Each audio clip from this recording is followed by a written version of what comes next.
questão 16. Com relação a máquinas elétricas, julgue os itens a seguir. As perdas térmicas nas bobinas, as perdas por corrente parasita, as perdas por esterese e o fluxo de dispersão são fatores que devem ser levados em consideração na modelagem de um transformador real. Não somente deve, como são, né? Olha só, nós temos aqui as perdas por correntes parasita, esterese e fluxo de dispersão. Vamos lá. Aqui eu tenho um núcleo. Esse ficou melhor do que o outro? Não, ficou tão ruim quanto, né? Aí você bota a bobina e vai criar o fluxo magnético. O fluxo magnético vai ser senoidal, né? Tem um formato senoidal com o passar do tempo. Esse fluxo aumenta, chega no máximo valor, diminui devido à excitação que vai ter uma corrente aqui circulando. A gente sabe que a característica da curva de esterese, do laço de esterese do material, trata das perdas por esterese. Existem outras perdas que são perdas por correntes parasitas. Quando você tem corrente, quando você tem fluxo magnético variando em qualquer região do espaço, vai haver tensão induzida pela lei de Faraday. Fluxo magnético variando, tensão induzida. A gente trata muito questão de bobina porque a gente trata de dispositivos bobinados, mas um pedaço maciço de material também tem tensão induzida. No seu corpo tem tensão induzida devido ao campo magnético que está variando dos celulares, das máquinas que estão sendo criados pelas máquinas, celulares e tudo mais, né? A única diferença é que são valores irrisórios. Nesse caso aqui, você vai ter um campo magnético intenso variando no núcleo.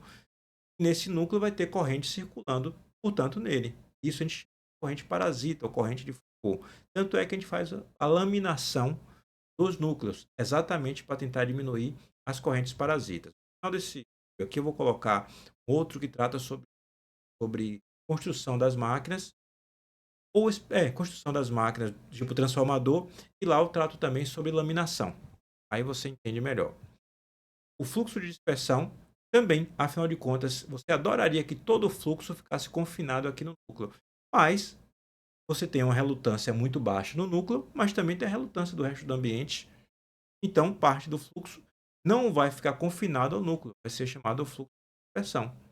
Então, ele tem que ser levado em consideração. Sim, isso é verdadeiro e, portanto, está correto. Correntes parasitas, perdas por esterese, perdas por correntes parasitas e dispersão têm que ser levadas em consideração na modelagem do transformador. Tendo como base o circuito apresentado na figura precedente, eles erraram porque, na verdade, precedente quer dizer antes, né? Depois. É correto afirmar que a corrente aferida no resistor R é de 3 amperes. O resistor 11 ohms e ele está dizendo que a corrente é menor do que 3. Eu tenho 220 volts aplicados e aqui tem 200 espiras. Aqui tem 50 espiras. Ou seja, aqui eu tenho 4 vezes menos espira no secundário do que no primário. Então a tensão vai ser 4 vezes menor. E aqui eu tenho 220, aqui vai ser 55 volts. A relação entre tensões é proporcional à relação de espiras no caso de transformador ideal. Então eu vou ter uma corrente circulando I. Essa corrente vai ser 55 volts sobre 11, tá? 5 amperes. Ele está dizendo que é menor do que 3. Não é menor do que 3, então isso aqui está errado. Está tudo ok. A tensão gerada do enrolamento de armadura de uma máquina rotativa de corrente contínua do tipo alternada. Então, nós tivemos essa discussão na questão anterior. Eu fiz a discussão e falei que internamente, no enrolamento de armadura, a tensão alternada, por isso tem um comutador. Num motor, você aplica a tensão contínua, o comutador faz a inversão, transforma em alternada. No gerador, você induz a tensão alternada e o comutador retifica, transformando para a tensão que possa aplicar na sua carga. Então, isso aqui é verdadeiro, isso aqui é correto. A grande questão é que lá o texto estava confuso e eu encontrei a resposta como sendo anulada, se não me engano, a questão anterior que a gente discutiu sobre isso. A partir de um motor, a partida de um motor síncrono pode ser feita através da aplicação de corrente alternada no seu estator. Isso aqui é algo confuso. Por que motivo? Porque o motor síncrono, ele só opera numa velocidade, que é a velocidade síncrona. Por que ele só opera nessa velocidade? Porque somente nessa velocidade ele tem a capacidade de criação de torque. Então, se você aplica uma tensão no estator com excitação no campo no circuito do rotor ou não, tanto faz se está ligada ou desligada, você não consegue criar torque porque a máquina ainda não atingiu a única velocidade em que ela cria torque, que é a velocidade síncrona. Então não vai haver torque numa velocidade que não seja síncrona. Então o motor síncrono ele não parte só. Então não tem sentido, isso aqui está errado. O negócio é que obrigatoriamente para você fazer partir a máquina, você vai ter de aplicar uma tensão alternada no motor. Por que motivo? Que se você partir, por exemplo, com um inversor, o que é que você faz? Você parte com a frequência muito baixa, muitíssimo baixa, de tal forma que você consiga fazer o rotor se movimentar e vai aumentando a frequência aos poucos, de tal forma que você atinja a frequência de 60 Hz. Você parte com a frequência nula, ou seja, o valor DC, né, que na verdade só alinha o campo magnético, estator com o do rotor, até que você atinja a velocidade síncrona, com a frequência de 60 Hz. Isso vai acontecer aplicando corrente alternada no estator.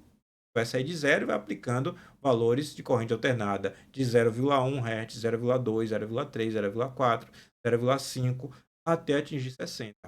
Por exemplo, numa partida com inversor. Aí surge esse porém. Isso aqui está certo ou está errado? Isso aqui está de fato errado se você considera que ele quis dizer que bastava você aplicar a tensão da rede. Só que não está dito isso aqui. Mas a gente tem que supor que quando ele fala aplicar a tensão, não é aplicar a tensão via inversor, é aplicar uma tensão com frequência fixa de 30 Hz. Essas coisas, a banca às vezes quer que você suponha o tradicional e às vezes ela quer que você não suponha o tradicional, mas ela não explica as coisas. Uma prova que é de certo ou errado, tudo tem que estar bem claro para que não exista nenhum tipo. Mas isso aqui para mim, de fato, está errado, porque não basta você aplicar corrente alternada no estator do motor. Porque, em tese, pensando na frequência de 60 Hz, não basta aplicar porque o motor não parte sozinho. Considere-se que um motor de corrente contínua. Ah, e outra coisa, o motor síncrono, geralmente ele parte com um rotor em gaiola. Ele tem uma gaiola dentro que se chama enrolamento amortecedor. Ele parte com um motor de indução. Então ele consegue até partir sozinho a máquina, porque ele usa características construtivas do motor de indução para partir. E depois que estiver perto da velocidade síncrona, é que se liga o enrolamento e aí ele sincroniza. Só para dar uma informação adicional. Considere-se que um motor de corrente contínua opere com tensão igual a 220 volts e a armadura desse motor tem resistência igual a 5 ohms. Vou fazer as marcações aqui, ó. 220, 5 ohms. E que a força contra o eletromotriz, que é a tensão, seja 210. Com base nessa situação hipotética, é correto afirmar que a corrente drenada pela armadura é menor que 3 amperes. Mais uma vez, você só resolve isso aqui tendo o modelo em mente. Já dei ênfase na necessidade de você estudar a máquina de corrente contínua. Aqui você tem.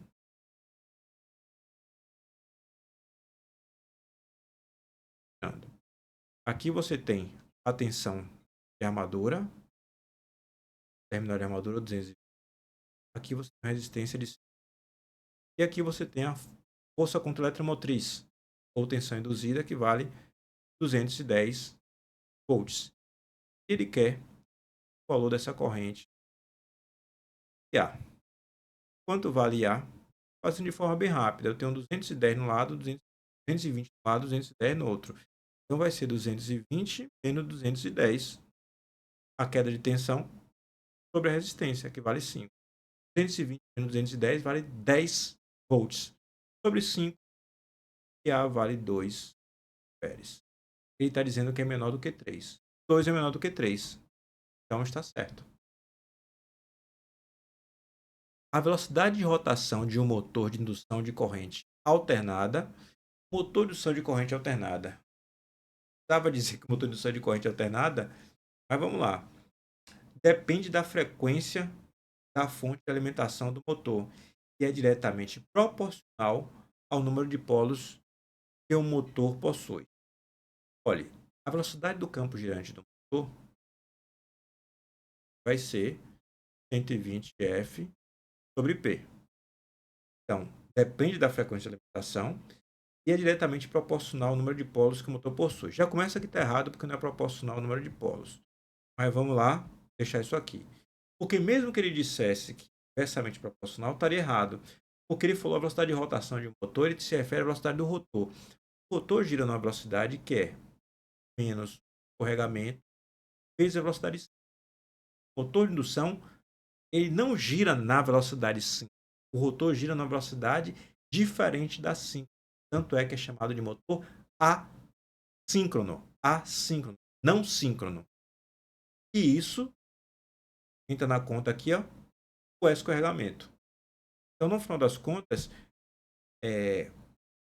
a velocidade do motor de indução depende da frequência da fonte, não é diretamente proporcional ao número de polos, seria inversamente proporcional caso você botasse aqui, e ainda tem o escorregamento na jogada.